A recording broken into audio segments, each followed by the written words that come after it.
யாழ்ப்பாண பல்கலைக்கழகம் 1974 அக்டோபர் 6ஆம் தேதி ஆரம்பிக்கப்பட்டு 50 ஆண்டுகளை பூர்த்தி செய்ய இருக்கின்றது. யாழ்ப்பாணத்தில் ஒரு பல்கலைக்கழகம் ஆரம்பிப்பதை அன்றைய தமிழரசு கட்சி நிராகரித்திருக்கு. தங்களுடைய அந்த சுத்தமாத்த அரசியல ஒரு வளர்ந்த சமூகம் இங்கே உருவாகிட்டு வந்தால் தங்களை இல்லாம பண்ணிவிடும் என்ற பயத்தில்தான் அவர்கள் அடிப்படையில் அதை ஏதாவது காட்டுப்போக்கு சொல்லி இல்லாம பண்ணலாம் என்று வலிக்கிட்டவர்கள். பல்கலைக்கழகத்தை அழிக்க நின்றவர்கள், உருவாக விடாமல் தடுத்தவர்கள் இப்ப பல்கலைக்கழகத்தை தாங்கள் உருவாக்கினதாக உரிமை கோருகிறார்கள். மாணவர்களுக்கு இப்போ உள்ள மாணவர்களுக்கு அந்த அடிப்படை சமூக சிந்தனை, சமூக பற்றும் ஒரு பொது நோக்கம் இல்லை. இப்போ உள்ள மாணவர்கள் அவைகளை கொண்டு ஒன்றுமே செய்யல. இப்போ உள்ள அதுக்கு மேற்குலகில ஒரு அரசியல்வாதியோ அல்லது ஒரு பல்கலைக்கழகத்திலே ஒருத்தர் ஒரு குற்றச்சாட்டு, ஒரு பாலியல் குற்றச்சாட்டு அதில் வந்தால் உடனே அவர்கள் ரிசைன் பண்ணிடுவார். அரசியல்வாதிகளும் சரி ரிசைன் பண்ணி இந்த வேற அட்ரஸ் இல்லாம போயிடும். பேராசிரியர் கணேசலிங்கன் இவர் ஒரு மலைய சிறுமியை பாலியல் வல்லுறவுக்கு உட்படுத்தினார் என்று சொல்லி இவர் மீது பாரிய குற்றச்சாட்டு வழக்கு நடந்தது. விடுதலை புலிகளை அந்த பெண்ணை படுகொலை செய்ததால அந்த வழக்கை காப்பாற்றுவதற்காக அந்த பெண் படுகொலை செய்யப்பட்டு ரகுராம் பல்கலைக்கழகத்தினுடைய கலைப்பீடத்துக்கு பொறுப்பானவர். இவர் கலைப்பீடத்துக்கு வந்த வரலாறு என்னென்றால், இவருக்கு வாக்களித்தவர்கள் பெரும்பாலானவர்கள் கயவர்கள் என்ற கிரிமினல் குற்றவாளிகள். இவர்கள் பெண் மாணவிகளை அபியூஸ் பண்ணி இருக்கிறார். ரகுராம் மீதும் பல்வேறு குற்றச்சாட்டுகள் இருக்கு. இந்த தமிழீழம், தமிழ் தேசியவாதம், பிரபாரன் படங்களை போட்டு மறைக்கிறார். அதை மறைக்கணும். நாங்கள் பட்டியலிட்டு இதை சுட்டி காட்ட வேண்டிய தேவையும் எங்களுக்கு இருக்கு. சும்மா நாங்கள் கதைச்சு போட்டு போற அளவுக்கு இல்லாமல் எழுத்து வடிவத்தில் ஆறாருக்கு போய் சேர வேணும் என்ற ஒழுங்குகளையும் சிலது செய்ய வேண்டித்தான். வணக்கம் நேயர்களே, இன்று மற்றொரு கலந்துரையாடலில் எமது நிகழ்வுக்கு முற்றிலும் புதிய ஒரு நபரோடு இணைந்து கொள்ள போகின்றோம். அதிலும் முக்கியமான ஒரு விஷயத்தை பற்றி நாங்கள் இன்றைக்கு பேச இருக்கின்றோம். யாழ்ப்பாண பல்கலைக்கழகம் 1974 அக்டோபர் 6ஆம் தேதி ஆரம்பிக்கப்பட்டு 50 ஆண்டுகளை பூர்த்தி செய்ய இருக்கின்றது. இந்த பல்கலைக்கழகம் ஏனைய பல்கலைக்கழகங்களில் இருந்து முற்றிலும் ஒரு வேறுபட்டதான ஒரு சூழலை நாங்கள் இங்கு காண்கின்றோம். உலகில் உள்ள பல்கலைக்கழகங்கள் பெரும்பாலும் இடதுசாரி போக்கிலும் கருத்து சுதந்திரத்தை மதிக்கின்ற ஒரு நிலையில் இருந்து யாழ் பல்கலைக்கழகம் ஆரம்பத்தில் அந்த நிலையில் இருந்தாலும் இன்று யாழ் பல்கலைக்கழகம் வேறொரு நிலைக்கு சென்று கொண்டிருக்கின்றது. இது சம்பந்தமாக இப்பல்கலைக்கழகத்தின் மாணவர் அமைப்பை, முதலாவது மாணவர் அமைப்பை உருவாக்குவதில் முன்னின்று இழைத்தவர்களில் ஒருவரும், பல்கலைக்கழகத்தின் ஸ்டூடெண்ட் யூனியனை உருவாக்குவதற்கு உழைத்தவரும், கம்யூனிஸ்ட் கட்சியை சேர்ந்தவருமான ஜெயபாலன் நல்லதம்பி அவர்களை சந்திக்கின்றோம். வணக்கம் ஜெயபாலன். வணக்கம் ஜெபா.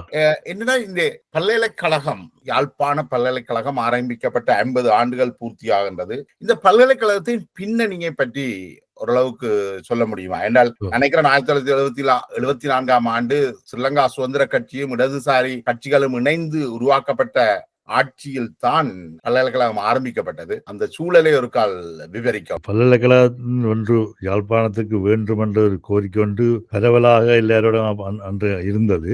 அது சேர்ந்து அது ஒன்று அதுக்குரிய மானியங்கள் ஒதுக்கப்பட்டிருந்தது, அடையாள மானியம் ஒதுக்கப்பட்டிருந்தது. அப்படி இருக்கிறது அது தமிழர் கட்சிக்கு கூட்டமைப்புக்காரர் அது திருவண்ணாமலை தமிழர் தலைநகரம் அதுதான் அங்கான அமையணும் என்றதும், இங்கால இல்லை யாழ்ப்பாணத்தில் அமையணும் என்ற காங்கிரஸ்காரர் அது இந்து பல்கலைக்கழகமாக இருக்கணும் என்றும் ஒரு முரண்பாட்டை வளர்த்து, அதே நேரத்தில் அங்க காணி வாங்குவதற்காக திருவண்ணாமலையில நிதிகள் எல்லாம் பரந்த அளவில் சேர்க்கப்பட்டது. அதுக்கு என்ன நடந்தது என்றவரை அதுக்கு ஒருதான் முடியும்.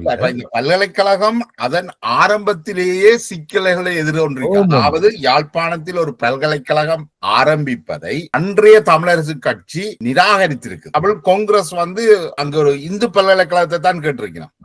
என்ன பிரச்சனை என்று சொன்னால், இது பல்கலைக்கழகம் ஒன்று வராமல் விட்டால் பரவாயில்லை என்ற மாதிரி. என்னன்னா, பல்கலைக்கழகத்துல ஒரு வரவு, அதோட இருப்பு தமிழ் தேசியம் கட்சி கண்டிருக்கிறவர்களை இல்லாம பண்ணிருமன்ற ஒரு உள் பயம்தான் அவர்கள் இது தங்களுடைய அந்த சுத்தமாத்த அரசியல ஒரு வளர்ந்த சமூகம் இங்கே உருவாகிட்டு வந்தால் தங்களை இல்லாம பண்ணிவிடும் என்ற பயத்தில்தான் அவர்கள் அடிப்படையில் அதை ஏதாவது காட்டுப்போக்கு சொல்லி இல்லாம பண்ணலாம் என்று வலிக்கிட்டவர்கள். இல்ல, இதுல ஒரு அரசியல் ஒரு முரண்நகையும் இருக்கா என்றால், தமிழரசு கட்சி பெரும்பாலும் ஐக்கிய தேசிய கட்சியோட தான் இணைந்ததை நாங்கள் பிற்காலங்கள்ல பார்த்திருக்கிறோம். அதே போல தமிழ் காங்கிரசும் அரசியல் தமிழ் ஐக்கிய தேசிய கட்சியோட தான் இணைந்து பயணிந்திருக்கு. அப்ப ஸ்ரீலங்கா சுதந்திர கட்சி ஒரு இடதுசாரி கட்சியோட ஆட்சிக்கு வந்தோன்னா அந்த ஆட்சியை குழப்பணும் என்ற ஒரு எண்ணத்தின் அடிப்படையில தான் அதான் அந்த இதால இப்ப இடதுசாரிகள் முன்னுக்கு செய்தால் அந்த பேரெல்லாம் இடதுசாரிகளுக்கு வந்துடும். தாங்கள் இதுல இருந்து ஒரு பிரயோஜனம் இல்லாம போச்சு, அது மக்களால் வெறுக்கப்படும் என்ற உள்ளுணர்வும் இருந்திருக்கலாம். ஆனால் இத கடைசியாக அந்த 13 அவர்கள் கல்வி மந்திரியா இருந்து கம்யூனிஸ்ட் கட்சியை சேர்ந்த துடாவியர்கள் உதவி கல்வி மந்திரியாக இருந்தவர் பீட்டக்கிழமன் அவர்களும் முன்கையெடுத்து அதை இங்க நிறுவுவோம், அதாவது இங்க பரமேஸ்வரா கல்லூரி கொண்டுருவோம் என்ற முடிவெடுத்து அதுக்குரிய செயற்பாடுகள் எடுக்க எதிர்ப்புகள் கூடி போய் அதுக்காக எல்லா யாழ்ப்பாணத்தில் உள்ள சீனா கம்யூனிஸ்ட் கட்சியும் சரி, மஸ்கோ கம்யூனிஸ்ட் சமன்மாஸ் கட்சிக்காரர், ஆசிரியர் சமூகம் என்றால் சூப்பர் கிரேட் பிரின்சிபல் எல்லாரும் அவர்களோட பெயர்கள் எல்லாருமா சேர்ந்து மற்ற தொழிற்சங்கங்கள், ஆசிரியர் தொழிற்சங்கங்கள் எல்லோருமா சேர்ந்து இதுக்கு ஆதரவான பிரச்சாரத்தை எல்லா இடம் பட்டி தொட்டிகள் எல்லா இடம் செய்தது. அப்ப இடதுசாரிகள் தான் யாழ்ப்பாணத்தில இந்த பல்கலைக்கழகத்தை நிறுவுவதில் முன்னின்று உழைத்திருக்கிறார்கள். உண்மை, அதுதான் உண்மை. அவர்கள் நீங்களும் கம்யூனிஸ்ட் கட்சியில இருந்திருக்கிறீங்க, மேலும் ரஷ்யாவில போய் நீங்கள் பொலிட்டிக்கல் சயின்ஸும் படிச்சீங்க. நீங்கள் சும்மா கட்சியில இருக்கையில பொலிட்டிக்கல் சயின்ஸ் தான் நீங்கள் படித்தும் வந்திருக்கிறீர்கள். உண்மை நிலைமை என்னென்று சொன்னால், இடதுசாரிகளால் உருவாக்கப்பட்ட இதுல கூடுதலா காத்தியஸ் மாஸ்டர், சீன கம்யூனிஸ்ட் கட்சி, வைத்திலிங்க மாஸ்டர் இவர்களோட பங்களிப்புகள் கூடுதலா இருந்தது. வைத்திலிங்க அவர் பீட்டர்கமனோட நேரடியான தொடர்புகளை வச்சு அதோட எழுத்தாளர் முற்போக்கு எழுத்தாளர் சங்கம் இதுல பாடுபட்டு அதுல கூடுதலா பிரேம்ஜி ஞானசுந்தரம் அவர்கள், பிரேம்ஜி அவர்கள் பங்களிப்பு எல்லாரும் இருந்தா அப்ப கூட்டங்களை வைக்கிறது, எல்லா இடம் கூட்டங்களை வைத்தால் காங்கிரஸ்ல இருந்து வந்தவர் இவர் SR கனநாயகம் அவர்கள் ஒரு சட்டத்திரணி, அவர் வந்து இவற்றை வழித்தோன்றல் என்றால் சேர்மன் ராமநாதன் அவர் இதுக்கு ஆதரவா பிரச்சாரம் செய்தவர். ஒரு கட்டத்தில் அவர் சொன்னவர், இந்த இந்து பல்கலைக்கழகம் வந்து இவங்க இருக்கிறாங்க, இவங்க சொம்புக்கு நியூல் சுத்த போறாங்களான்னு கேட்டு. ஏன்னா அதுல தாற்பயம் குழப்பம் இது கிட்டத்தட்ட என்னென்றால் எனக்கு மூக்கு போனாலும் பரவாயில்ல, எதிரிக்கு சவுனம் பிழைக்கணும் என்ற விஷயம். அதாவது தமிழ் மக்களுக்கு நன்மை வரணும் என்றதிலும் பார்க்க எதிரிக்கு ஏதாவது செய்யணும் என்றதுக்காக எங்களுக்கு கிடைக்கக்கூடிய நன்மையையும் இல்லாம எந்த விதத்துல இல்லாம பண்ணலாம்ன்றது ஒரு தமிழரசு கட்சி அந்த கூட்டமைப்பு சட்டத்திறனியல், காங்கிரஸ் சட்டத்திறனியல் வேலைப்பாடு அது பிறந்த நோக்கம் இருக்கவே இல்லை. இதுல யாரு முன்னுக்கு நின்றது இதை எதிர்க்கிறதுல? தமிழரசு கட்சினா அந்த நேரம் தமிழரசு கட்சிக்கு தலைமை தாங்கினது செல்வநாயகம், அதுக்கு பிறகு தளபதியாக அப்பாப்பிள்ளை அம்பரிங்கம். யார் இதுல முன்னின்றது? அப்படியே ஒட்டுமொத்த தமிழரசு கட்சி கூட்டமைப்பு, அதுல கூட்டமைப்பு 72ஆம் ஆண்டு அவரை வட்டுக்கோட்டை உங்களுடைய புத்தகத்திலிருந்து வட்டுக்கோட்டை தீர்மானத்துக்கு பிறகு கொண்டு சேர்ந்தார்கள் எல்லாருமே இருக்காரு. இதுல இன்னொரு முக்கியமான அரசியல் நடந்திருக்கு நினைக்கிறேன். 70ஆம் ஆண்டு தேர்தல்கள்ல ஆமா இவைகள் தோக்கிறது, தமிழரசு கட்சியும் தோல்வியை தழுவுது, காங்கிரசும் தோல்வியை தழுவுது. அதுக்காக கொண்டு வரப்பட்டதான் தமிழீழ கோரிக்கை. அதுல அமதலிங்கம் தோத்து, ஜிஜி பொன்னமலை, சிதம்பரம் எல்லாரும் தோற்றபடியால் இனி தங்களுக்கு எதிர்காலம் இல்லை, இப்படி எல்லாரும் ஒன்றா சேர்ந்தால் தான் ஒரு முடிவு கொண்டு துவக்கப்பட்டதான் வட்டுக்கோட்டை தீர்மானம். அது கடைசியா உசுப்பேத்தி இங்க ஒன்று விட்டு தாங்களும் அழிஞ்சு உசுப்பேத்தினவங்களும் அழிஞ்சதான் சரித்திரம். ஏன்னா நீங்கள் இந்த போராட்டங்களை முன்னெடுக்கல நீங்கள் ஒரு விஷயம் குறிப்பிட்டிருந்தீர்கள், உங்களோட நின்ற ஒருவர் இந்த அரசியல் கட்சிகள் என்ன சொன்னார்கள் என்று சொன்னதாக. சிதம்பரம் அவர்கள் 77ஆம் ஆண்டு, அதாவது பல்கலைக்கழகம் ஆரம்பிக்கப்பட்டு கட்டடவியல்கள் எல்லாம் நடந்ததுக்கு நல்ல சுமூத்தாக போய் கண்டிருக்க நேரத்தில் எலெக்ஷன் 77ஆம் ஆண்டு கேம்பஸ் பின்னுக்கு வருங்கானையில் ஒரு கூட்டம் நடக்குது, ஆதரவு கூட்டம். அப்ப அலம்பலத்தை எதிர்த்து சிதம்பரம் கேட்கிறேன். 2 காங்கிரஸ்ல இருந்து 70ஆம் ஆண்டு ஒன்றா கேட்டவர்கள் பேருந்து இப்ப பிரிச்சுக்கு அவருக்கு எதிராக கேட்கிறார், நல்லூருக்கு வந்து உடுப்பட்டியில இருந்து. அப்ப அவர் பேசுகிறார், நான் MP ஆகினால் உடனடியாட்சி இதுல உங்களிடம் இருந்து கம்பஸுக்காக பல்கலைக்கழகத்துக்காக சுவீகரிக்கப்பட்ட காணிகளை திருப்பி எடுத்து தருவேன். அப்ப எனக்கு பக்கத்துல வயசு ஒன்று, எனக்கு முன்ன பின்ன தெரியாது, வயசு ஒன்று ரிட்டையர்டான ஒரு அரசாங்க உத்தியராக தான் இருக்கணும்னு நான் நினைச்சேன். தங்கட சுயநலத்துக்காக பாருங்க தம்பி, இப்படி ஒரு விருட்சியம் வளர்ந்தன்னு பார்த்த விருட்சியத்தை இல்லாம பண்றோம்னு சொல்றதுக்கு உங்களுக்கு என்ன துணிவு, எவ்வளவு சுயநலம் பண்ணு பேசிக்கிட்டு தண்ட வாட்டில போய்கிட்டு இருக்கு. அப்ப சாதாரண ஒரு மாநிட்ட, ஒரு கல்வி மாநிட்ட இருந்து வரக்கூடிய ஆதங்கங்கள் என்னன்னு சொல்றது இது என்று சொன்னால், உண்மையிலேயே நீங்கள் என்னென்றால் இதுல இருந்து நாங்க இன்னும் வெளியில வரையில என்று தான் நினைக்கிறேன். 74 யாழ்ப்பாண பல்கலைக்கழகம் ஆரம்பிக்கப்பட்ட காலத்துல இந்த தமிழ் தேசியம் பேசிய இந்த தமிழரசு கட்சி, தமிழ் காங்கிரஸ் போன்றவர்கள் எப்படி இருந்தார்களோ இன்றைக்கு இன்றைக்கு 50 ஆண்டுகளுக்கு பிறகும் அவர்கள் அதையே தான் இதெல்லாம் நாங்கள் இப்பவும் அவதானிக்கக்கூடியதா இருக்கு. என்ன பிரச்சனை சொன்னால் எனக்கு இந்த நல்ல நண்பர் தான் இவர் நடராஜா செல்வராஜா, இந்த நூலகத்தோட சம்பந்தப்பட்டவர், நூலகவியலாளர் செல்வராஜா. நூலகவியலாளர். அவர்கிட்ட எழுதியிருந்தார் அந்த நூலகம் இங்கத்தியான வட்டுக்கோட்டை ஜப்னா காலேஜில் இந்த நூலகம் இல்லாம போச்சு, பரமேஸ்வரா கல்லூரியில இது எடுத்த ஒரு பள்ளிக்கூடத்தில் அங்க உள்ள மாணவர்களை கொண்டு வெளியில போட்டது, அதை காலம் தாழ்த்தி செய்திருக்கான். ஒரு சம்பவம் நடந்ததா? பரமேஸ்வரா கல்லூரியில இருந்த ஆக்களை கொஞ்சம் பேர் தான் எல்லாரும் வெளியில போயிட்டினும் அவர்களை கொண்டு முத்துத்தமிழ் மாநிலத்திலையும் போட்டு பக்கத்தில் உள்ள வேற பள்ளிக்கூடத்திலும் போட்டது. இதுல ஒரு விசேஷ நன்மை பெரிய நன்மை ஒன்றை நாங்கள் எதிர்பார்க்க கிடைக்கின்ற பொழுது சிறிய அசௌகரியங்களை நாங்கள் பொறுத்துத்தானே போகணும். உண்மை இதுல பெரிய உண்மையான நிலைமை என்னன்னு சொன்னால், யாழ்ப்பாணத்தில் உள்ள கூடுதலான சிறுபான்மை தமிழரை சேர்ந்த மாணவர்கள் அந்த பரமேஸ்வரா கல்வி தான் கல்வி கட்டம். அதுல பக்கத்துல உள்ள கொக்குவில் இந்துவோ சரி, யாழ்ப்பாணம் இந்து கல்லூரியோ சரி, பக்கத்துல கிட்ட உள்ளது. அவர்கள் அந்த மாணவர்கள உள்வாங்க தயாரில்லை. அங்கே அவருக்கு அந்த இடம் இல்லை. நன்றி வேர்மநாயம் அவர்கள் கொக்குவில் இந்தியில பிரின்சிபலா இருக்கும் பொழுது அவரால் கூட வேற சிறுபான்மை தமிழர் பிள்ளைகளை உள்வாங்கியெல்லாம் போச்சு. அவ்வளவுக்கு அந்த மேட்டுக்குடியில இருக்கும். யாழ்ப்பாணம் இந்து கல்லூரியில உள்வாங்கலையோ உள்வாங்கியில பேந்து பின்னாடிக்கு அது வந்தது. காத்திய சுமாசடாக்கள் தான் வந்த அப்புறம் அது ஒரு சிலர் உள்ளுக்கு போகக்கூடிய இருந்தது. இந்த குற்றச்சாட்டு இப்ப அருண் சித்தார்த் வச்சிருக்கிறார். யாழ்ப்பாண இந்து கல்லூரியில் தன்னுடைய மகனை ஏற்றுக்கொள்ள இவர்கள் மறுத்து விட்டதாக சித்தார்த் குற்றஞ்சாட்டி இருந்தார்.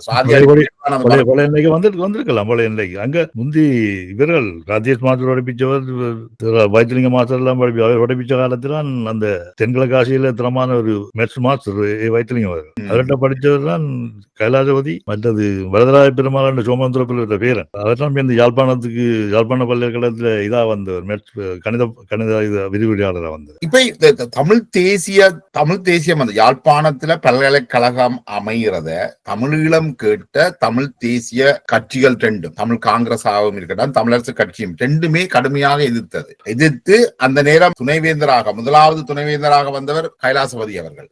அவரும் ஒரு இடதுசாரி செயற்பாட்டாளர், தீவிர இடதுசாரி செயற்பாட்டாளர், சிந்தனையாளர், தெற்காசியாவிலேயே மிகச்சிறந்த திறனாய்வாளராகவும் போற்றப்பட்ட ஒரு கல்வி மேதை.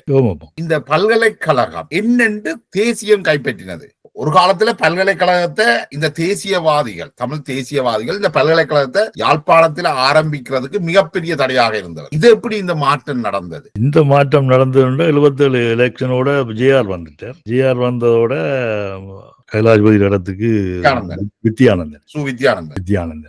இப்ப செல்வராயர் வச்சுல குற்றச்சாட்டும் ஒன்று என்றால் கைலாசபதியை கொண்டு வர இடத்துல முதலே வித்யானந்தனை கொண்டு இருக்கலாம். இடதுசாரிகளால் வரப்பட்டவர், ஒரு ஆளுமை உள்ளவர்.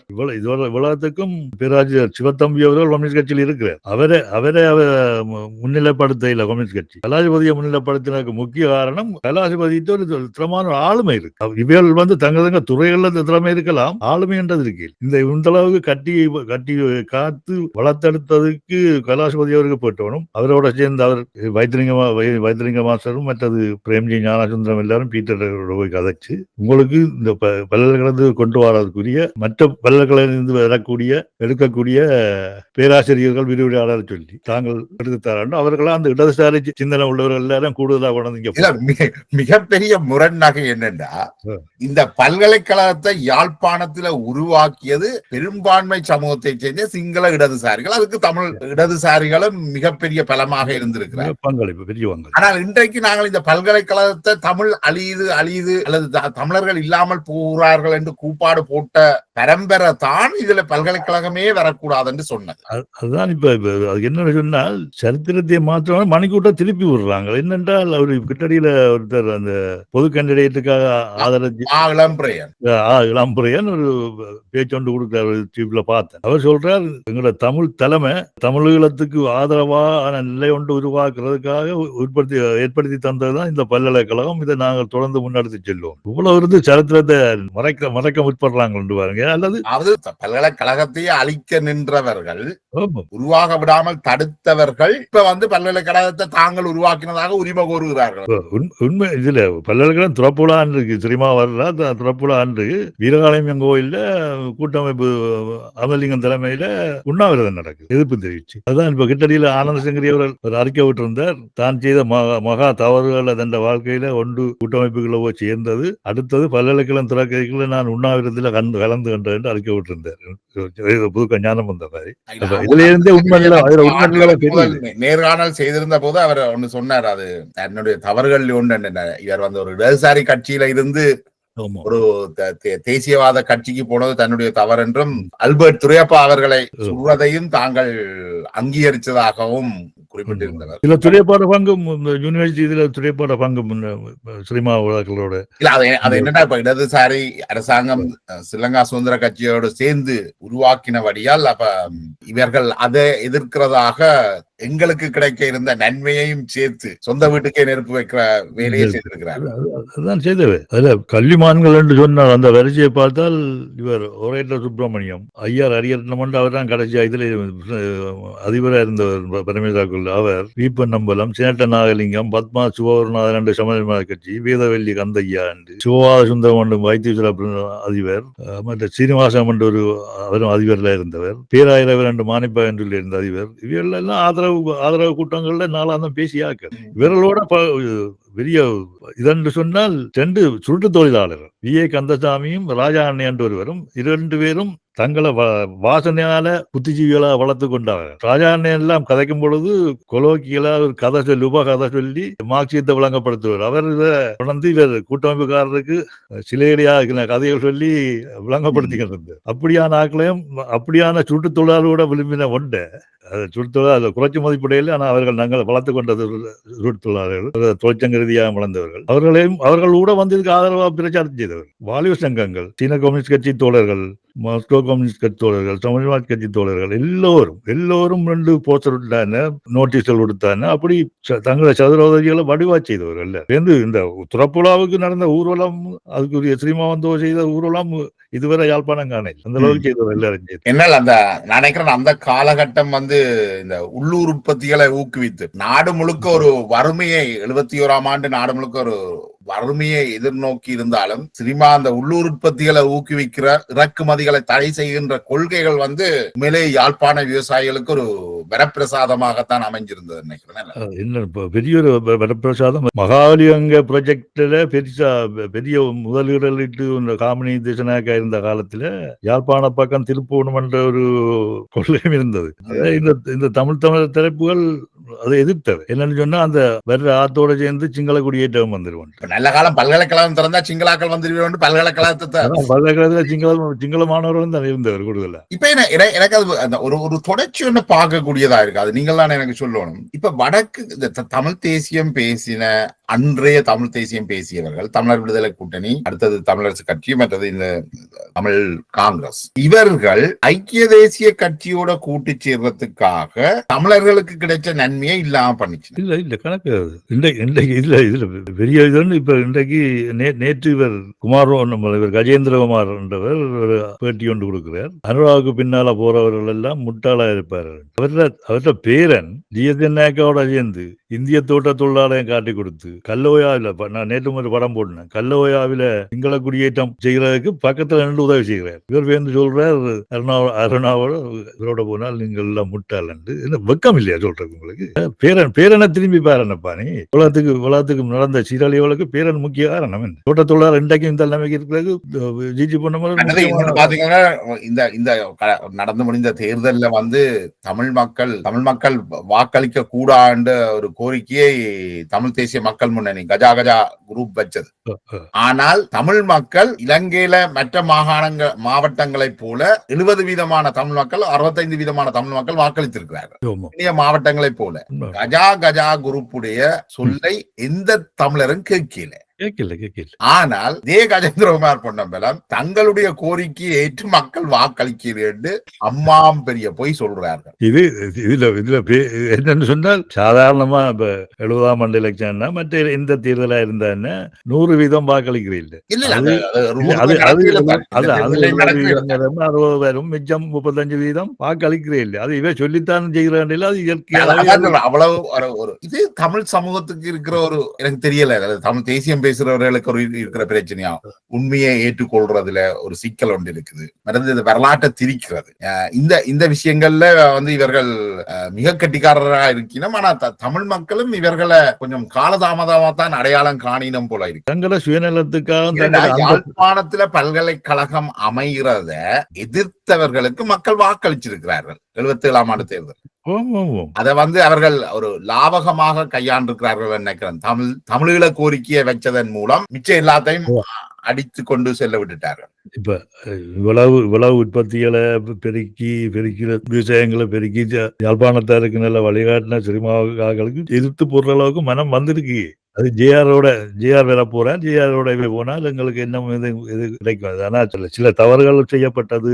ஆக கஷ்டத்துக்கு விடாம கொஞ்சமா மாக்களையோ சீனியலையோ கொஞ்சம் இறக்கி கொடுத்து கண்டு இதெல்லாம் செய்து போயிருக்கலாம். கொஞ்சம் கஷ்டப்பட்டதுதான் இடையில தவிர்க்க முடியாத கஷ்டம் ஒன்று ஏற்பட்டது. அந்த கஷ்டத்தை தவிர்த்துக்கலாம். அதுதான் அங்க மக்களுக்கு படிப்பினையா போயிட்டு இந்த உற்பத்தி இதுல விட அது பெரிய படிப்பினையா போயிட்டு அதுல இது விளைவுதான் அந்த தோல்விக்கும் காரணம். வடக்கு கிழக்க பொறுத்தளவில் பெரும்பாலும் இந்த தமிழரசு கட்சி எடுத்த இந்த அந்த தமிழீழ கோரிக்கையாலதான் மக்கள் கூடுதலாக இவர்களுக்கு வாக்களிக்க போனாங்க. அது எல்லாரும் ஒன்றா நிக்கிறாங்க என்ற ஒரு உணர்வு அதுதான் அந்த அளவுக்கு கொண்டு போனது. அதோட இந்த தமிழ் மக்களுடைய இந்த தமிழீழ கோரிக்கை ஆயிருக்கட்டும், தமிழ் மக்களுடைய இந்த பிரச்சனை, தமிழ் மக்களுக்கு எதிராக இழைக்கப்பட்ட அநீதி, இதுகளுக்கு எல்லாம் பின்னுக்கு இந்த தமிழ் கட்சிகள், குறிப்பாக தமிழ் தேசியவாதம் பேசிய கட்சிகள், தமிழர் விடுதலை கூட்டணி, தமிழ் காங்கிரஸ், இவர்கள் தான் முக்கிய காரணமாக இருந்திருக்கிறார்கள். ஏனென்றா நடந்த பிரச்சனை வந்து தென்பகுதியில நடந்த பிரச்சனை வந்து ஸ்ரீலங்கா சுதந்திர கட்சிக்கும் ஐக்கிய தேசிய கட்சிக்குமான ஒரு தேர்தல் போட்டி. இந்த போட்டியில ஐக்கிய தேசிய கட்சி பக்கம் போன இந்த தமிழர் விடுதலை கூட்டணி அதுகளுடைய நலனை காப்பாற்றுறதுக்காக, இந்த மேல்தட்டு வர்க்கத்துடைய தமிழ் மக்களை பணியம் வச்சிருக்கணுமா, தங்கட வர்க்க நலனுக்காக, தங்கட மேட்டுக்குடித்தனத்துக்காக தமிழ் மக்களை பணியம் வச்சிருந்தான் காலங்காலமா வாழ்ந்திருக்கிறார். காலங்காலமா இப்ப சிங்களவர்களுக்கு எதிரான எதிர்ப்பு என்றதிலும் பார்க்க தமிழ் இளைஞர்களை தூண்டிவிட, அதாவது தங்களுடைய கட்சி மோதல், ஸ்ரீலங்கா சுதந்திர கட்சியும் இடதுசாரி கட்சியும் முன்னணிக்கு வருகுது என்ற அடிப்படையில யாழ் பல்கலைக்கழகத்தை எதிர்த்தாது. அடுத்தது பிறகு தமிழராட்சி மாநாட்டை குழப்புற விஷயம். அதுவும் என்னென்றால் அது சினிமாவுடைய சார்ந்தவர்கள் தான் அதை எதிர்க்கிறதுக்காக மேற்கொண்ட முயற்சி. 77 கிளப் இதுகளை எல்லாத்தையும் பார்க்கக்குள்ள இது வந்து ஐக்கிய தேசிய கட்சிக்கு வாக்கு வங்கியை பலப்படுத்துறதுக்காக இவர்கள் இப்படி செய்திருக்கணுமா? அப்படி உண்மை என்னென்று சொன்னால் இவர்கள் காலங்காலமாக யுஎன்பிக்கு பின்னால்தான் போயிருக்கிறார்கள். யுஎன்பியோட சேர்ந்து தான் வாழ்ந்திருக்காங்க. 65ஆம் ஆண்டு திருச்சொல்லத்தை மந்திரி ஆக்கி இருக்கிறார்கள். ஒருபோதும் இவர்கள் இதுல ஸ்ரீலங்கா சுதந்திர கட்சியோட சேர இல்லை. இதுல பெரியொரு இதென்றால் அது ஒரு டாக்குமெண்ட்ஸ் பண்டா செல்வா ஒப்பந்தத்தில் உள்ள சரத்துகளை 72ஆம் ஆண்டு கொள்ளின் இது தயாரிக்கும் பொழுது சிறிமாவோ என்ன செய்திருக்காண்டால் அதுல அந்த சரத்துல சிலதுகளை பண்டா செல்வா ஒப்பந்தத்தில் சில சரத்துகளை சேர்ப்போம் இந்த 72ஆம் ஆண்டு நடந்த அரசியலமைப்பு சட்டத்திலே என்று திருச்சொல்லத்தோட கதைச்சிருக்கிறார். திருச்சொல்லம் வந்து அது வந்து மேட்டக்குடி தொடர்புகள் திருவாரூர் செல்வநாயம் அவர்களோட கதைக்க சொல்லி திருவாரூர் செல்வநாயம் அதை செக் பண்ணி இதே யாரு சொன்னது என்று சொன்னால் செல்வநாயத்துல மருமகன் எழுதின புத்தகத்திலாம் இது இருக்கு. வில்சன் எழுதின புத்தகத்திலாம் அதுல இருந்தா எங்களுக்கு தெரிய வந்தது. அப்ப எப்படியான ஒரு முரணு பாருங்க, ஒரு கொஞ்சம் இன்னத்துக்காக போராடி நீங்கள் இப்படி ஒரு சந்தர்ப்பம் வரைக்கு அதை ஓமன் சொல்லி இருந்தாலும் ஒரு ஏதாவது ஒரு சரத் வந்தாலும் அவ்வளவு ஏதோ ஒரு முன்னேற்றம் இருந்தானே. அது இல்ல இப்ப என்னென்றாலும் ஒப்பீட்டு அளவுல இலங்கையில வந்து மிக மோசமான இனவாதத்தை உருவாக்கி இனவாதத்தை கக்கியவர்கள் என்றால் ஐக்கிய தேசிய கட்சி. அது கண்டி யாத்திரை போய் ஒப்பந்தத்தை பொதுவா சொன்னால் எல்லா இனக்கலவரங்களும் யுஎன்பி காலத்துல நடந்திருக்கு. 56, 77, 83 கலவரங்களை உருவாக்கினதாகட்டும், யாழ்ப்பாண நூலகத்தை எரிச்சதாகட்டும், இது எல்லாத்தையும் பார்த்தால் மற்ற ஜேஆருடைய வார்த்தைகள், ஜேஆர் பாவிச்ச வார்த்தைகள், இது எல்லாத்தையும் பார்க்கக்குள்ள ஐக்கிய தேசிய கட்சி தான் மிக மோசமான இனவாத கட்சியாக இருந்திருக்கு. ஆனால் எங்களுடைய தெரிவு எப்பவும் ஐக்கிய தேசிய கட்சி பக்கம் தான் இருந்திருக்கு. ஏன் இந்த தெரிவு அப்படி போகுது? தமிழ் மக்களுக்கு எதிராக செயற்பட்டவர்களுக்காக ஏன் தமிழ் கட்சிகள், குறிப்பாக தமிழ் தேசியம் பேசின கட்சிகள் போனவை? இவை ஜேஆர் எதிர்க்கையிலேயே ஒரு காலம் எதிர்க்கையில் என்னென்றால் அவையோட வர்க்க நலனும் மேட்டுக்குடித்தனம் தான். இது அதுதான் அவையில ஒற்றுமைப்படுத்தி வச்சிருக்கு. அவையில வர்க்க நலன் தான் அவையில எல்லாரையும் இந்த யுஎன்பியில உள்ள வசதி படைச்சவர்களும் இங்க உள்ள வசதி படைச்சவர்களும் ஒன்று சேர்றதுக்கு அடிப்பட்ட காரணம் அதுதான். அவைக்கு அரசியலை விட தங்களோட இருப்புகள்லாம் நாங்க அவைக்கு முக்கியம். அதையொட்டித்தானே இந்த முரண்பாடு வளர்க்கப்பட்டிருக்க தமிழ் மக்கள். அல்பர்ட் துரியப்பா ஸ்ரீலங்கா சுதந்திர கட்சியை சேர்ந்தவர். அவர் கொல்லப்படுற யாழ்ப்பாண பல்கலைக்கழகத்தை ஸ்ரீலங்கா சுதந்திர கட்சியும் இடதுசாரி கட்சிகளும் தான் முன்னுக்கு நிக்கணும். அதுக்கு பிறகு இந்த தமிழராட்சி மாநாட்டை குழப்பினதும் ஸ்ரீலங்கா சுதந்திர கட்சி அதுல இன்வால்வ் பண்றபடியா. இது ஒரு ஐக்கிய தேசிய கட்சியை வளர்க்கறதுக்காக அல்லது ஐக்கிய தேசிய கட்சிக்கு மகுடம் சூட்டுறதுக்காகத்தான் இதெல்லாம் செய்யப்பட்டதா என்றொரு அப்படியும் பார்க்கலாம். ஆனால் இது ஒரு பார்த்த ஒரு சர்வதேச ஏகாதிபத்திய முதலாளித்துவ சிந்தனைகளோட வளர்ந்தாக்கள் தான் இவையெல்லாம் இந்த பியூடல் சிஸ்டத்துக்கு இருந்து வந்தாக்கள் தானே. தங்களை விட்டு கொடுத்து அவையில சேரண்டு சொல்ல வேண்டிய ஆக்கள் தானே. நீ நான் நீங்கள் நாங்கள் காய்ச்சா கூட அவைக்கு பிடிக்காது. அப்படியான ஒரு சூழல்ல வளர்ந்த தலைமைகள் இந்த தலைமைகள் இந்த நேர்காணல்ல நீங்க சொல்ற பாக்க இந்த பார்வைக்கு போக வேண்டியது. ஏன் ஸ்ரீலங்கா சுதந்திர கட்சியுடைய நடவடிக்கைகளுக்கு எதிராக எல்லாம் அது தமிழ் மக்களுக்கு சாதகமா இருக்கிற பட்சத்துல கூட எதிர்த்து நடவடிக்கை எடுக்கிறார்கள். ஆனால் ஐக்கிய தேசிய கட்சி தமிழ் மக்களுடைய நூலகத்தை எரிக்கைக்குள்ளையும் எரிச்சா பிறகும் ஐக்கிய தேசிய கட்சியோட கூடிக்குள்ளாகிறார்கள். இப்ப இன்றைக்கும் அதே இல்லாம தான் இன்றைக்கும் அதே இல்லாம எல்லாம் போய் கண்டிருக்கிறோம். இதுதான் என்னட்டு இந்த பண்டா செல்வா ஒப்பந்தத்துக்கு கால 56ஆம் ஆண்டு காலகட்டம் தான் இல்லை. 53ஆம் ஆண்டு கத்தால் நடந்து கப்பல்ல ஓடி ஒழிச்ச சரித்திரம் இருக்குல்ல.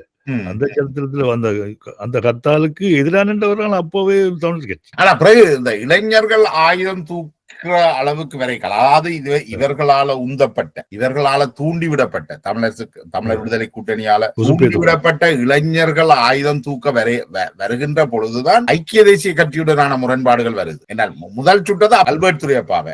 அது தமிழரசு கட்சியின் தமிழர் விடுதலை கூட்டணியின் தூண்டுதலால சுட்டுக் கொண்டவர்கள். அதுக்கு பிறகுதான் தியாகராயா போன்ற எம்பி பாராளுமன்ற உறுப்பினர்களை இளைஞர்கள். இதுல என்ன பிரச்சனை சொன்னால் இவற்றை வளர்ந்த இளைஞர்கள் வேற விதமாக சிந்திக்க வழிகிட்டாரு. அதுல நல்ல சிந்தனை உள்ளவர்களும் இருந்தான் இருக்கா இல்லைன்னு சொல்லிடலாது. இப்ப அவர்களுக்கு யுஎன்பியும் சரி ஸ்ரீலங்கா சுதந்திர கட்சியும் ஒன்றாத்தான் பட்டது. அவைகளுக்கு இளைஞர்களுக்கு அவைகளுக்கு அது ஒன்றாத்தான் பட்ட வழியே இவைகள் பார்த்து பிரிச்ச மாதிரி இவளை போல மேட்டுக்குடிகள் இல்லை. அவர்களை வந்து சொல்ல கேட்கிற அளவுல அவர்கள் அந்த அளவுக்கு இருக்கல. ஏன்னா இவையில கையில ஆயுதம் வந்துட்டது. அப்ப அவையோட சொல்ல கேட்கிற அளவுக்கு இல்லை. இவையில் அடிவடைஞ்சு போக வேண்டிய கட்டம் அவைக்கு வந்துட்டு அதெல்லாம் அவை பேருந்து இதா போனா அந்த பேருந்து அது முடிஞ்சா அப்புறம் 9ஆம் ஆண்டு முடிஞ்ச அப்புறம் பழைய குடிகளி கதையா போச்சு. இல்ல இது பார்த்த சொன்னார். இடதுசாரி கட்சிகளுடைய உந்துதலால ஆரம்பிக்கப்பட்ட யாழ் பல்கலைக்கழகம் கிட்டத்தட்ட ஒரு இடதுசாரி சிந்தனையாளர் தலைமையில வேந்தர் கைலாசபதியுடைய தலைமையில இயங்கினது. ஒரு 1985 காலகட்டம் வரைக்கும் யாழ் பல்கலைக்கழகம் ஒரு இடதுசாரி பண்பை வெளிப்படுத்தி இருந்தது. அதுல இருந்து வந்த இளைஞர்கள் நிறைய பேர் போராட்டத்தில் இணைந்து கொண்டிருக்கிறார்கள். ஒரு மக்கள் செயற்பாடுகள்லையும் நிறைய ஈடுபட்டது யாழ் பல்கலைக்கழகம். நான் நினைக்கிறேன் நாடகம் எல்லாம் போட்டு பரப்பி இருந்தார்கள்.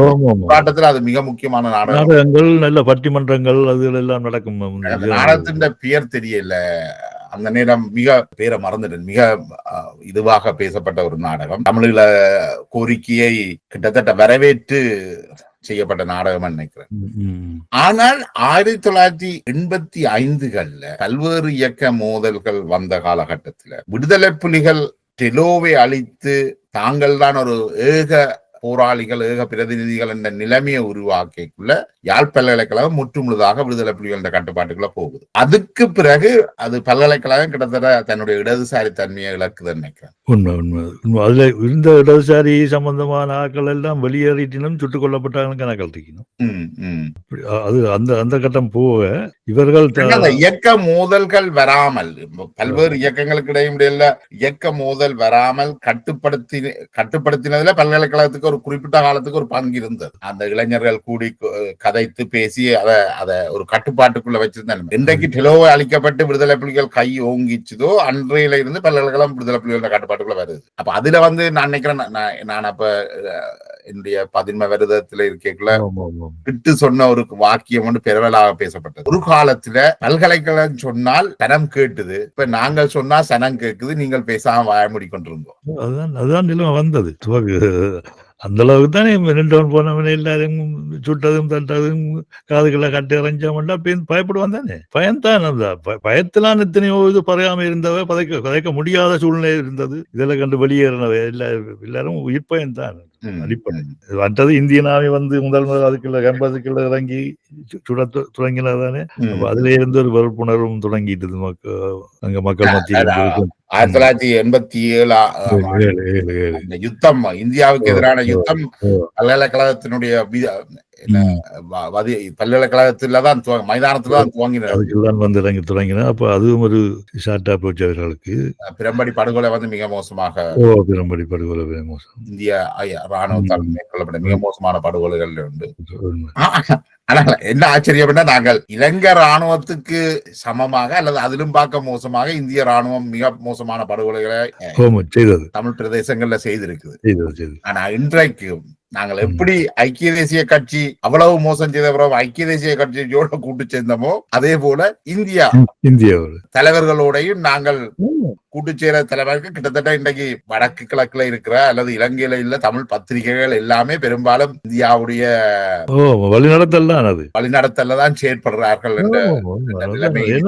இந்தியா வந்து தண்ட நேயத்துக்காக தண்ட பிராந்திய பாதுகாப்புகளுக்காக பாவிக்கிறதுக்கு பாவிக்கப்படுது. அதே போல யாழ் பல்கலைக்கழகமும் இந்தியாவுடைய நலன்களை ஒட்டித்தான் இயக்கப்படுகிறது என்ற குற்றச்சாட்டு. என்ன, பெரும்பாலான அங்க படிக்கின்ற விரிவுரையாளர் கூட உண்மையிலேயே பேராசிரியர்கள் அல்ல. அவர்கள் இந்தியாவில போய் இந்த கட்டுரைகளை காசுக்கு கட்டுரைகளை சமர்ப்பித்து வந்தவர்கள் என்ற ஒரு குற்றச்சாட்டம் பரவலாக இருக்கு. இப்ப இந்தியன் கன்சலாட் வந்து யாழ்ப்பாணத்துல வந்து வச்சிருக்கு. அது கன்சலாட் இல்ல, அது ரோடு ஆபீசர். அது இங்க யாழ்ப்பாணத்துல கனவு வேலைகளை செய்யுது. நாளாந்தம் எத்தனையோ வேலைகளை செய்து தன்னை இங்க பலப்படுத்திக்கிறது. அதுல இது யாழ்ப்பாண யூனிவர்சிட்டியும் உண்டு. சீனா வந்து கொடுத்த உதவிகளை மறக்க சொல்லி பத்திரிகைகள், ஒரு சில பத்திரிகையாளர்களும் மற்றது பேராசிரியர்களும், பல்கலைக்கழகத்தில் இந்த பேராசிரியர்களும் ஒரு பெரிய கேம்பெயினியை செய்திருந்தார்கள். இவர்கள் ஒரு முற்றுமுழுதாக இந்தியாவுடைய ஒரு வழிநடத்தல இயங்குற ஒரு பல்கலைக்கழகமாகத்தான் அது இன்றைக்கு இயங்கிக் கொண்டு இன்றைக்கு ஒரு நிலைமை ஒன்று வளர்ந்திருக்கு. பல்கலைக்கழக ஆசிரியர்களுக்கும் மாணவர்களுக்கும் ஒரு முரண்பாடு. ஆசிரியர்கள் வந்து ஒரு நிதானமான ஒரு பார்வையோடு அறிக்கையை விட்டிருக்கிறார்கள். அதுக்கு எதிர்ப்பு தெரிவிச்சு மாணவர்கள் பொங்கு தமிழோட சேர்ந்தவர்கள் எல்லாரும். அது எப்படி வருதுன்னா, ஏற்கனவே குறிப்பிட்ட போல இந்த நாங்கள் அண்மையில நடந்த குறிப்பிட்டது போல 85ஆம் ஆண்டு விடுதலை புலிகள் ஏற்றுக்கொண்டா பிறகு, விடுதலை புலிகள் கட்டுப்பாட்டுக்குள்ள வந்த பிறகு பல்கலைக்கழகம் முற்றுமுழுதாக விடுதலை புலிகளால கட்டுப்பாட்டுக்குள்ள கொண்டு வரப்படுது. நான் நினைக்கிறேன் ஒரு நிதர்சனம் தொலைக்காட்சியில மாணவர்கள், பல்கலைக்கழக மாணவர்கள் கலை நிகழ்ச்சி ஒன்று ஏற்பாடு செய்தவர் நினைக்கிறேன். ஒன்று கூடல் ஒன்றை செய்திருந்தவர். அந்த ஒன்று கூடல மிக கேவலமாக அங்கால மக்கள் பட்டினி இருப்பதையும் இவர்கள் ஆடிப்பாடி கொண்டாடுவதையும் மாறி மாறி காட்டி பல்கலைக்கழகத்தின் பெயர் வந்து நிதர்சனம் நிகழ்ச்சிக்கால மிக லாபகமாக அவமானப்படுத்தப்பட்டது பல்கலைக்கழகத்துடைய இந்த பெயர். அதுக்கு பிறகு பல்கலைக்கழகம் வந்து தன்னுடைய நன்மதிப்பை இழந்துட்டு நினைக்கிறேன். அது வந்து மிக திட்டவட்டமாக நிதர்சனம் மேற்கொண்டது நினைக்கிறேன். அதை செய்தவர் பரதன் நினைக்கிறேன், இன்றைக்கு இதோட இல்லையே அந்த நிதர்சன நிகழ்ச்சிக்கு பொறுப்பானவர். அப்ப இதுக்கு பிறகு விடுதலை புலிகள் கட்டுப்பாடுல இருந்து அந்த நேரம் தான் இந்த கஜேந்திரன் செல்வராஜா வன்னியில இருந்து அந்த திரைப்படத்திலாம் இங்க வந்தவர். குதிரையோடி பட்டம் பெற்றார் என்றும் இருக்கு. அவரை குதிரை கஜேந்திரன் என்றும் சொல்றார். திட்டமிட்டு கொன்றப்பட்டவர் தான் அந்த கஜேந்திரன். மாணவர்கள் அந்த மாணவர் சங்கத்துக்கு பொறுப்பா இருந்தவர் நினைக்கிறேன். அவற்றை இன்ஃபுளுன்ஸ் இப்பவும் இருக்கிற மாதிரி தான் நான் அறிகிறேன். அதுக்கு பிறகுதான் அந்த பல்கலைக்கழக மாணவர் சங்கத்துல நீங்கள் என்னத்துக்கு மாணவர் சங்கத்தை ஆரம்பித்தீர்களோ அதுல இருந்து அது முற்றாக வெளியில போய் இன்னொரு அது வந்துட்டு அடுத்த முதல் பேட்ச் தோழர் ஜெயபாலன் தலைவரும் விசாகன் சுப்பவணி அவர்களும் செயலாளராக தான் ஆரம்பிச்சு, அல்லது சிங்கள குரு போன்றும் இருந்த லிவிங்ஸ்டன் என்ற ஒரு மாணவரை தலைவராக போட்டு அவர்கள் 30 பேர் ஒன்றா கூடித்தான் அப்ப வந்து சேர்ந்து இருக்கிறார்கள் மாணவர்கள். அப்ப அப்படி உருவாக்கப்பட்டதான் அது. அப்ப அடுத்த பேட்ச் வர்றது பேனர் கட்டுப்பட்டு இருக்கு. இடதுசாரி இடதுசாரி மாணவர் அமைப்பு உங்களை வரவேற்கிறேன். இப்படி இருந்தது ஜூனியர் பல்கலைக்கழகம் தான் அது. அடுத்தது கிட்டடியில இவர் செல்வராஜா அவர்கள்ட்ட ஒரு தகவலின்படி வித்யானந்தன் தான் மெடிக்கல் ஃபேக்கல்ட்டியை கொண்டு வந்த மாதிரி இந்த யூனிவர்சிட்டி என்றதை உருவாக்குறதுக்காக ஒதுக்கப்பட்ட மானியத்திலிருந்து அடையாள மானியம் என்று ஒன்று செய்கிறவர். அது யூனிவர்சிட்டி மெடிக்கல் ஃபேக்கல்ட்டியும் செய்யப்பட்டது. அப்பவே செய்யப்பட்டு அதுல ஒரு இழுவரி இருந்தது. கைதடியில கொண்டு வைக்கலாமா வேற எங்கேயும் வைக்கலாமா? கைதடியில இடம் அரசாங்க காணிகள் எனக்கு இருந்தது. ஆனா ஞாபகமான கட்டுமான வேலைகள் செய்ய வேண்டியிருந்தது. மாணவர்கள் தங்கு இடம் வசதி தேவை, நீர் வசதிகள், அடுத்தது டீச்சிங் ஹாஸ்பிட்டல் தேவை. அந்த அடிப்படையில் தான் அதை பேருந்து யாழ்ப்பாணத்திலேயே இங்கே வைப்போம் என்று தீர்மானிக்கப்பட்டு செய்யப்பட்டது. அதுக்கு வித்யானந்த காலத்துல வந்திருக்கலாம். அதுக்குரிய நிதியை ஒதுக்கப்பட்டு விட்டது. பல்கலைக்கழகம் கொண்டு வந்ததுன்றதுதான் முதல் வந்து அதுல கொண்டு வந்த அதையே நீங்கள் கொண்டு வராம தடுக்க தலையாள கிடங்குண்டிட்டு அதோட இவர் சொல்றபடி 2-3 வருஷம் பின் போட்டிருக்கலாம். பின் கட்டடங்கள்லாம் கட்டி போட்டு பல்கலைக்கழகத்தை ஆரம்பிச்சிருக்கலாம். யூஎன்பி வந்திருக்கு. சில அந்த பல்கலைக்கழகமே வந்திருக்கா யூஎன்பி வந்திருக்கும். ஐக்கிய தேசிய கட்சி ஒருபோதும் அது நூலகத்தை எரிக்கிறவன் இன்னொரு நூல பெரிய ஒரு விருட்சத்தை விட்டுட்டு போவாங்க தரப்புறான். ஒரு காலம் நடந்திருக்காது. அப்ப என்னன்னு பார்த்தா இது தமிழகத்துக்கு இந்த கூட்டமைப்பு அதே சிந்தனை வடிவத்தை வச்சுதான் இப்ப சரித்திரத்தை திருப்பி போட்டு இருக்கா.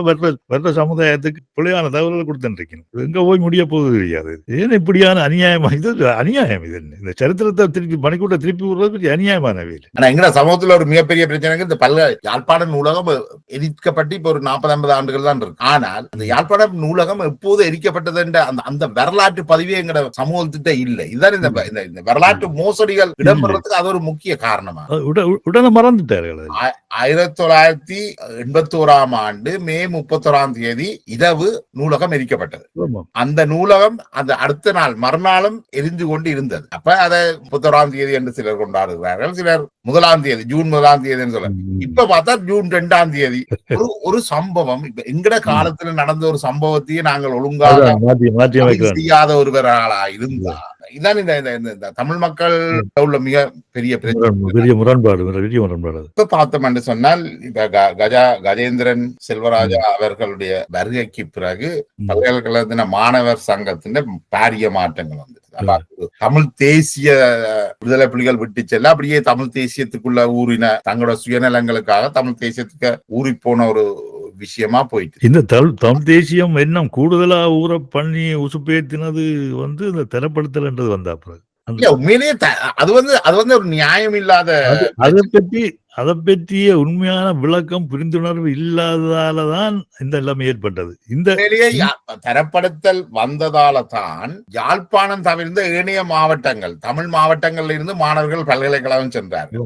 இன்றைக்கு யாழ்ப்பாண பல்கலைக்கழகத்துக்கு மாணவர்கள் செல்வதே தரப்படுத்தல் என்றது ஒன்று இருக்கிறதால அது மாத்திரம் இந்த கஜேந்திரன் செல்வராயா என்றவர் வந்தாலும் சரி, இந்த போராட்ட காலத்துல வன்னிகளை இருந்த வைத்தியர்களா இருந்தாலும் சரி, அந்த தரப்படுத்தலால வந்த வைத்தியர்கள் மேட்டுக்குடிக்காரர்கள் அந்த சண்டைக்குள்ள யாழ்ப்பாணத்துக்குள்ள வன்னிக்கு இருக்க தயாரில்லை. இன்றைக்கு கூட பாதிக்கப்பட்ட இடங்களுக்கு போறதுக்கு தயாரில்லை மேட்டுக்குடி வைத்தியர்கள். அப்போ அந்த தரப்படுத்தல வந்ததால்தான் அவர்கள் நின்று கொஞ்சம் உயிர் தப்பக்கூடிய இருந்தது.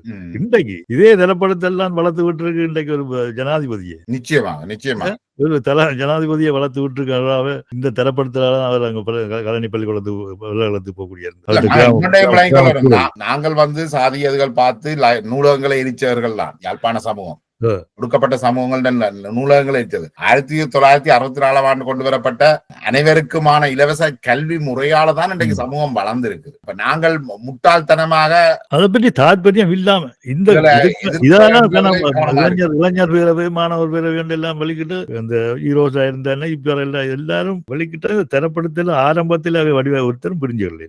அது நான் அது குற்றச்சாட்டத்தான் வைப்பேன். என்னோட சௌர தோழர்களா இருந்தானே அது வெளிச்சிகளை வெளிக்கிட்ட ஒழிய இந்த திரைப்படத்துல தாற்பயம் என்னன்றது புரிஞ்சுள்ள யாழ் சமூகம் தானே.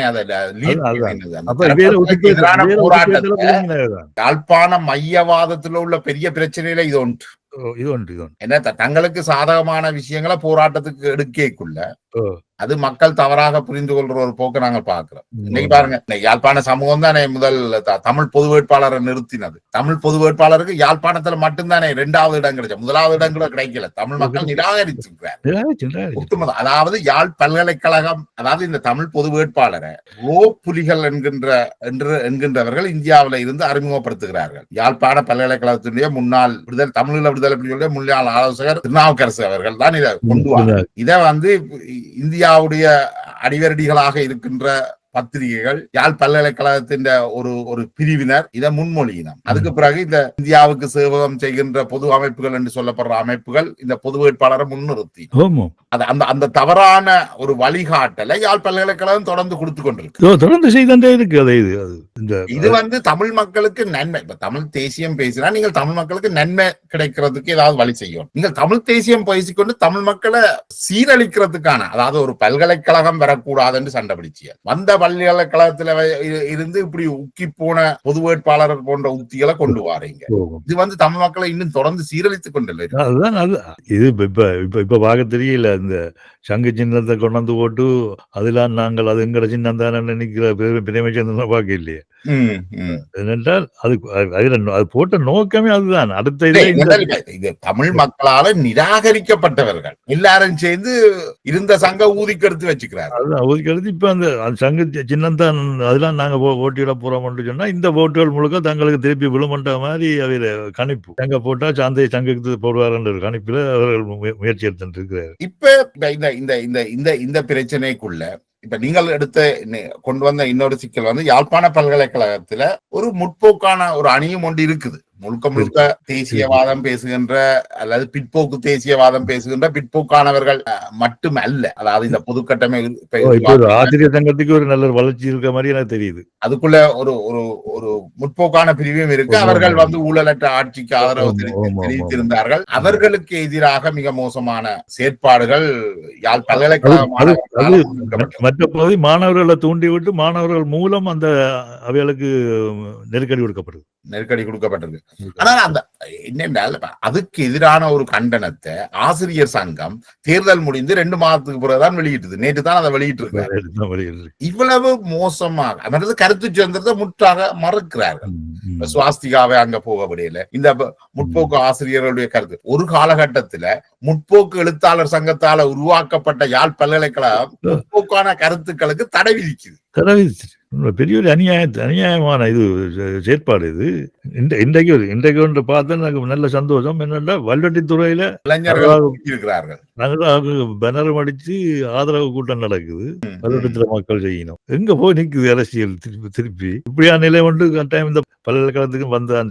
உண்மையிலேயே இந்த மாற்றம் பல்கலைக்கழகம் பொதுவாக பார்த்தோம்னா புரட்சிகரமான சிந்தனைகள் பல்கலைக்கழகத்துல இருந்தானே வரணும். அங்கிருந்தான் வாரது முழுக்க பிற்போக்கு சிந்தனைகள், சாதி பார்க்கிறது, இவ்வாறான சிந்தனைகள் தான் யாழ் பல்கலைக்கழகத்துல இருந்து வருது. முற்போக்கான சிந்தனைகள் பல்கலைக்கழகம் போகாத மாணவர்கள் மத்தியில இருந்து வருகிறது. ஒரு சின்ன உதாரணம். இப்ப மேற்குலகில ஒரு அரசியல்வாதியோ அல்லது ஒரு பல்கலைக்கழகத்திலே ஒருத்தர் ஒரு குற்றச்சாட்டு, ஒரு பாலியல் குற்றச்சாட்டு அதில் வந்தால் உடனே அவர்கள் ரிசைன் பண்ணிடுவார். அரசியல்வாதிகளும் சரி ரிசைன் பண்ணி இந்த வேற அட்ரஸ் இல்லாம போயிடும். அங்க வாருங்க ஒருத்தர் ஒரு பேராசிரியர் என்ன நின்று அவர் தான் அதுக்குள்ள நின்று ஆடுறார். அவர் தான் இதுக்குள்ள முக்காவாசி வேலையை செய்துட்டு இருக்கிறார்.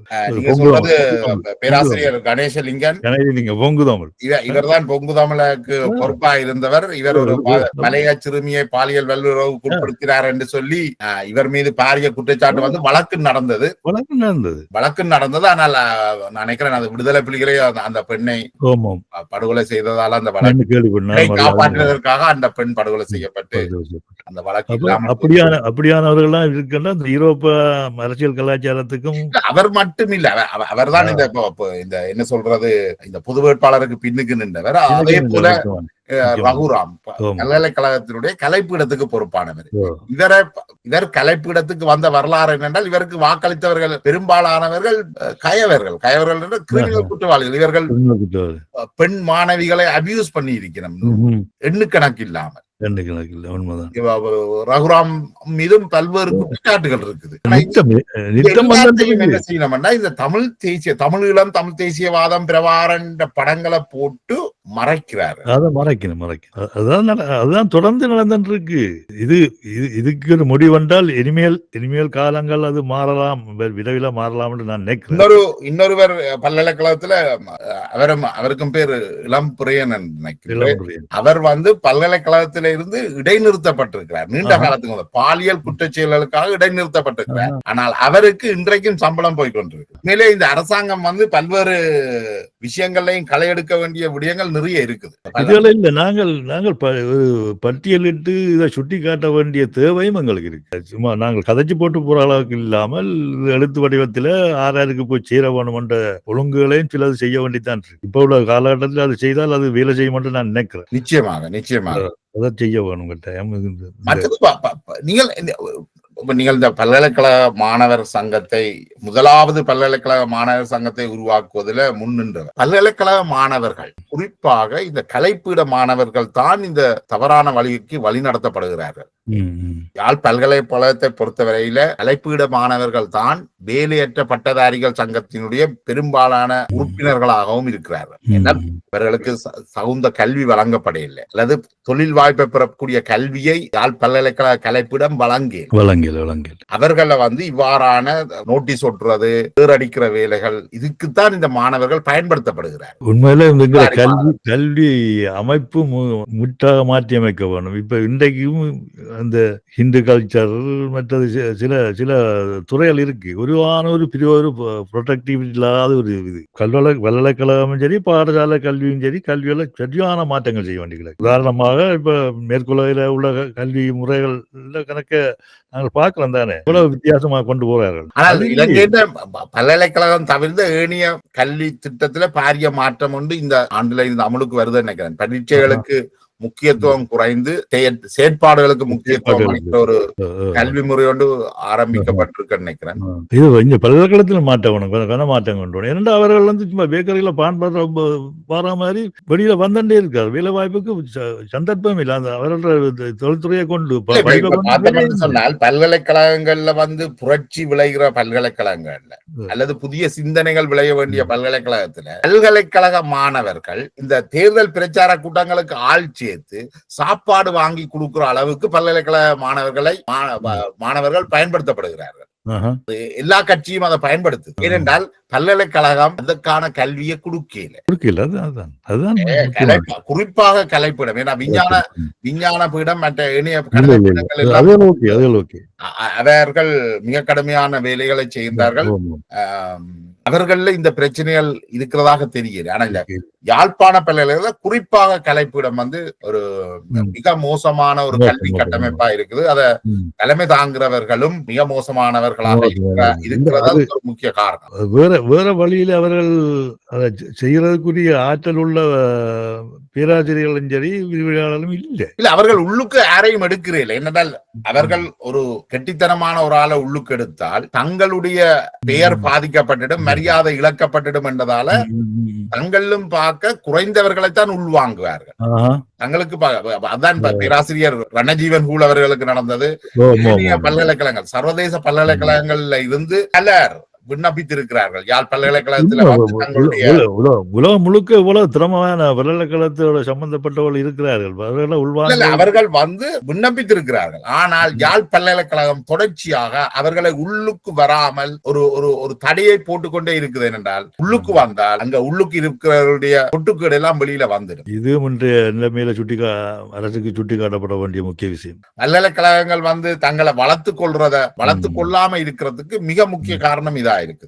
ஒரு விஷயம் குறிப்பாக, நீங்கள் என்ன நோக்கத்துக்காக நீங்கள் அந்த மாணவர் சங்கத்தை 77ஆம் ஆண்டு உருவாக்கினீர்கள், இன்றைக்கு இந்த யாழ் பல்கலைக்கழகத்துடைய மாணவர்கள் இந்த மாணவர் சங்கத்தினூடாக என்ன செய்ய வேண்டும் என்று நீங்க நினைக்கிறீங்க? மாணவர்களுக்கு இப்ப உள்ள மாணவர்களுக்கு அந்த அடிப்படை சமூக சிந்தனை, சமூக பற்றும் ஒரு பொது நோக்கம் இல்லை. இப்ப உள்ள மாணவர்கள் அவைகளை கொண்டு ஒன்றுமே செய்யல. இப்ப உள்ள அதுக்கு நல்ல பேராசிரியர்களும் விரிவுரையாளர்களும் நியமிக்கப்பட்டு அவைகளால வழி நடத்தப்பட்டு நல்ல புதிய சிந்தனையோட வர்றவர்களால் இது மேலும் முன்னெடுத்து செல்ல முடியும். இப்ப உள்ளவர்கள் என்றால் அது பொங்கு தமிழ்தானவே. அவைகள்ட்ட வேற நாங்கள் எதிர்பார்க்க முடியாது. புதிய சிந்தனைக்கு புதிய மாற்றம் வரணும். இந்த அரசு இந்த அரசில் உள்ளவர்களுக்கு இது விளங்கும். ஆனா அது வடிவா நாங்கள் அதுக்குரிய முசீபுகள் எடுத்து சுட்டிக்காட்டி மாற்றங்கள் இந்த அரசுக்கு அப்பால் இந்த பல்கலைக்கழக மாணவர்கள், தமிழ் மாணவர்கள் என்ன செய்யணும்னு நீங்க நினைக்கிறீங்க? பல்கலைக்கழக மாணவர்களால வெளியில வந்தாலும் சரி, வராவிட்டாலும் சரி, ஒரு சமுதாயத்துக்கு பிரயோஜனப்படக்கூடியதாக ஏதாவது ஒன்று செய்ய வேணும். வேற அது ஒன்றும் இல்லையே. அதை பற்றி சமுதாயத்துக்கு ஏற்றதாக செய்யக்கூடிய நிலைமையில அவர் வளர்க்கப்பட இல்லை. வளர்த்திருந்தா தான் அதை செய்ய எண்ணம் வரும். அதுகள் இல்லையே. இவர்களை வச்சு ஒன்றுமே செய்ய முடியாது. பெரிய ஒரு வெற்றிடம் அது. நான் வெற்றிடமா தான் பார்க்கக்கூடிய இவர்களை கொண்டு இதை செய்யலாம்னு நான் நினைக்கிறேன். இந்த நீண்ட உரையாடல நான் நினைக்கிறேன் இந்த பல்கலைக்கழக மாணவர்கள் நான் நினைக்கிறேன் இந்த மக்களுக்கு பயனுள்ள வகையில புதிய சிந்தனைகளை உருவாக்குற வகையில மக்களை வழி நடத்துற வகையில தங்களை வளர்த்துக் கொள்ளணும். உடைச்சியாக ஒரு குறிப்பிட்ட அரசியல் சக்திகளுக்கு ஏவல் அடிமைகளாக இருக்கிறதுக்கு ஒரு முற்றுப்புள்ளி வைக்கணும் என்ற அந்த விஷயத்தோட நாங்கள் இந்த நீண்ட உரையாடலை முடித்துக் கொள்ளாமல் நினைக்கிறேன். நன்றி. இவ்வளவு நேரமும் உங்களுடைய நேரத்தை ஒதுக்கி எம்மோடு வந்து உங்களுடைய கருத்துக்களை பகிர்ந்து கொண்டமைக்கு மிக்க நன்றி. நன்றி ஜபா. நன்றி.